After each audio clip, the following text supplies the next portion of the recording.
Đôi sạch hướng như mình tha thay mạch bạn vì chập đào phương sang kìm mùi khmai dương chẳng áដោយសារពីមុនមកនោះយើងមិនធ្លាប់មានសង្គ្រាមម្ដងហើយសង្គ្រាមរបស់យើងនោះគឺធ្វើឲ្យប្រទេសរបស់យើងនោះចុះខ្សោយមែនទែនដល់ពេលអញ្ចឹងប្រទេសថៃវាអត់មានចង់និយាយថាអត់មានការព្រួយបារម្ភអីខ្លាចប្រទេសខ្មែរយើងហ្នឹងទៅឈានពៀនវាអីវិញទេព្រោះយើងខ្សោយយល់អត់បងប្អូនយើងខ្សោយ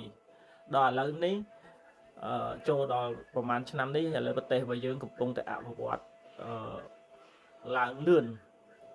ដូច្នេះហើយប្រទេសថៃឥឡូវនេះក៏កំពុងតែព្រួយបារម្ភដែរថាប្រទេសកម្ពុជាយើងហ្នឹងវាអាចខ្លាំងជាងមុនអីចឹងណាដល់ពេលខ្លាំងជាងមុនទៅវាអាចកើតជាបញ្ហាមួយដែលថាវាព្រួយបារម្ភខ្លាចខ្មែរយើងហ្នឹងខូចពេលដែលមានសេដ្ឋកិច្ចខ្លាំងហើយអាវុធយើងមានល្អហើយវាខ្លាចយើងហ្នឹងទៅវាយថៃដណ្ដើមទឹកដីវាហ្នឹងណាដល់ពេលអញ្ចឹងហើយបានវាថ្ងៃហ្នឹងវាមកបាញ់យើងមកធ្វើសង្គ្រាមជាមួយយើងហ្នឹង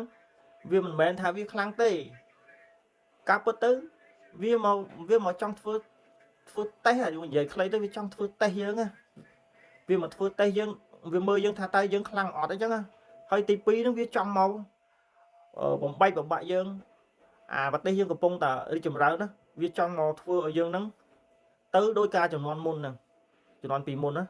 ដែលប្រទេសយើងខ្សោយណាតែឥឡូវនេះប្រទេសយើងវាខ្លាំងដល់ពេលអញ្ចឹងវាអត់ចង់ឲ្យយើងហ្នឹងខ្លាំងទេវាចង់ឲ្យយើងហ្នឹងខ្សោយវិញ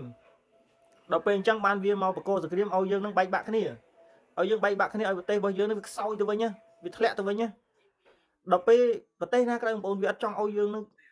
ឡើងខ្ពស់ទេព្រោះវាយកដីយើងច្រើនណាស់អាខាងនោះក៏វាយកអាខាងនេះក៏វាយកច្រើនដល់ពេលអញ្ចឹងអាប្រទេសមួយវាព្រួតគ្នាហ្នឹងហើយវាព្រួតគ្នាឯងធ្វើម៉េចកុំឲ្យអាប្រទេសដែលយើងយកដីបានច្រើនហ្នឹងឯង